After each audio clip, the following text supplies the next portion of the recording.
Учурда муз аянтчасында машынып жаткан жигиттер Кыргызстандын хоккей боюнча улуттук курама командасынын оюнчулары. Алдыда жигиттерди оор жана өтө жоопкерчиликтүү мелдеш күтүп турат.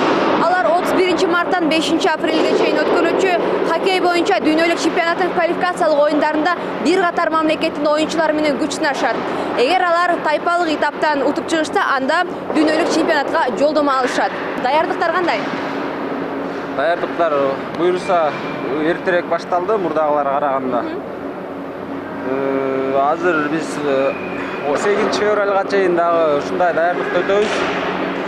Андан кийин биз машыгуубуз хоккейисттин баары азыр үйүбүздөн барып келип атабыз. Эми 2 маал тренировкага өтөбүз. 2 маал машыгууга. Ошо. Негизи ошол оюнда эң сенин күчтүү атаандаштарыңар кимдер? Кайсы мамлекеттин оюнчулары? Эми бул деген мурда биз Кубок Азия деп ойночубуз. Азыр болсо чемпионат дүйнөлүк чемпионатка тандап алуу оюну болгондон кийин бардык командалар күчтүү бул биздин группада.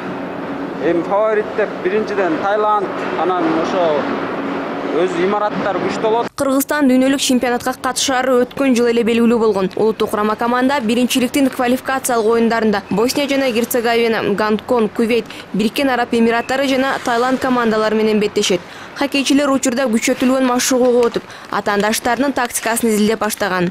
13 номердеги Эрназар Исаматов хоккей менен алектенгенине туура 10 жыл болду. 7 жыл Канадада ойноп, чет элдик спортчулардын сырын жакшы билип калганын айтат. Мындан 3 жыл мурда улуттук курамада ойноо максатын көздөп өз мекенине кайтып келген.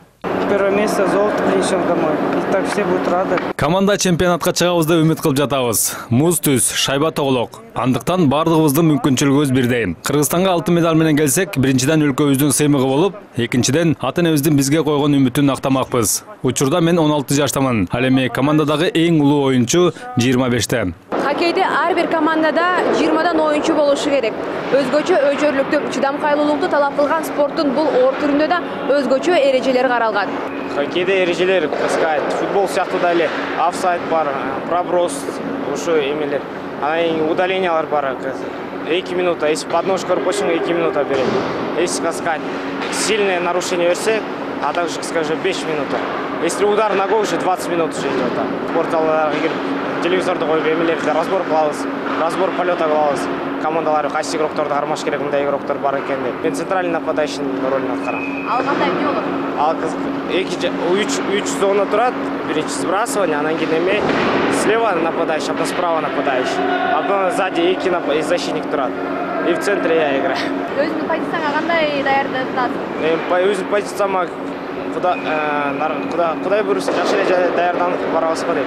Бишкекте 8-9 февраль күндөрү хоккей боюнча Кыргызстандын чемпионаты өткөрүлөт. Ага өлкөнүн ар аймагынан 180ге жакын спортчу келип күч сынашат. Ошондой эле Америка, Россия, Казакстан, Чехияда ойноп жүргөн кыргызстандык спортчулар да келишет. Арасынан эң мыктылары гана тандалып, улуттук курама командага кошулат.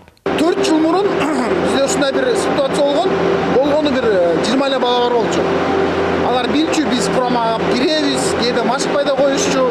Азыр андай жок. Азыр конкуренция өтө чоң. Бизде азыр кандидат болуп эле кирген бала 40тан ашык бала бар. Ошо балдардын баары Кудайым буйруса биринчи сбордо чогулат биякта. Тренерский штаб ошонун баарын бир сере карап, физика жагын, тактика, техника жагын карап, ошон үчүнөн 20 баланы алып калабыз да. Дене тарбия жана спорт агенттигинин алдындагы ошо центральный подготовка ошол жакка каршылайт да бизди. Канча сом болот экен?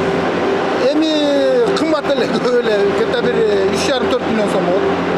Кыргызстандын хоккей федерациясы мындан 8 жыл мурда түзүлгөн. Бул аралыкта хоккей алдыга бир кыйла секирип жасап, 2011 жылы улуттук курама команда Азия оюндарында 1-дивизионду утуп алышкан.